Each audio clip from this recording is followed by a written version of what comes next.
Hello there, boys and girls. Elton here, fellow van admirer and sometimes lover. And I was enjoying a nice ride on a 2004 Nova Bus LFS there. Nice and smooth and comfortable, not packed with people. And I look out and I see on my left this old Dodge Ram van, and I haven't filmed. And what's really cool about it is that this is a serious custom model. What I mean by custom is that it's not a standard model like for commercial use. These were really made literally for campers and often had these fancy paint jobs, two-tone striping, the raised roof, you know, the ladder you can see. Oh snap, yeah buddy! That would explain why I saw the fire truck before.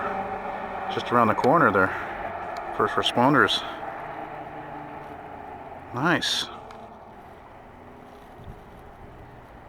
Anyway, as I was saying, so in the heyday of American vans, in the heyday, I don't know, let's say up until the 80s, I guess, where there was still a lot of metal, it was popular to add ladders, to add the cover over the rear tire, the rear spare there, the raised roof. You know, it's like carte blanche basically in terms of motoring, mobile motoring, and people, you know, they buy these not just to travel in, but to live in also, you know. It's kind of funny to see it parked here actually, because as you can see, this is a street. God damn, for the life of me, I can't remember the name of the street. I'm in the TMR sector of the city here. And look at all these condos they built, oh God, in the last, 10 years?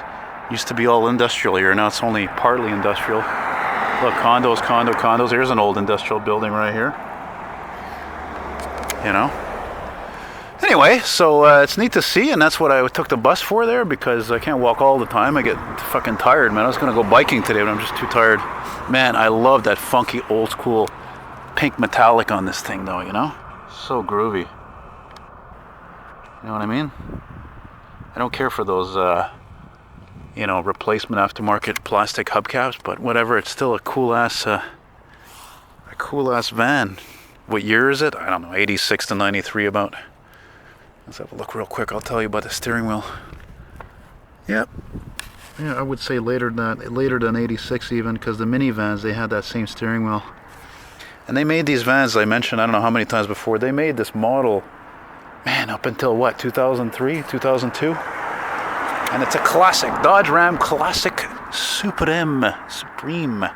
Look at not only that, I only noticed till now because I'm visually impaired. Look at the ground effect kit on the bottom. That's a neat touch. Yeah, man. Yeah, it's a beauty. Oh my God, I would have just I wouldn't even have put the hubcaps on. I would have just left the rims like that. Even the rims are pink. That's so cool. I love it.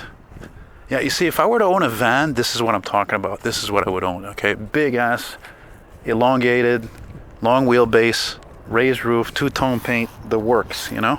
I mean, if you're going to have a gas-guzzling vehicle, have something with style, baby. You know what I mean? Obviously, never winter driven. The chrome is beautiful. There's no rust on it. Either it's from the Western Canada or it's from the US.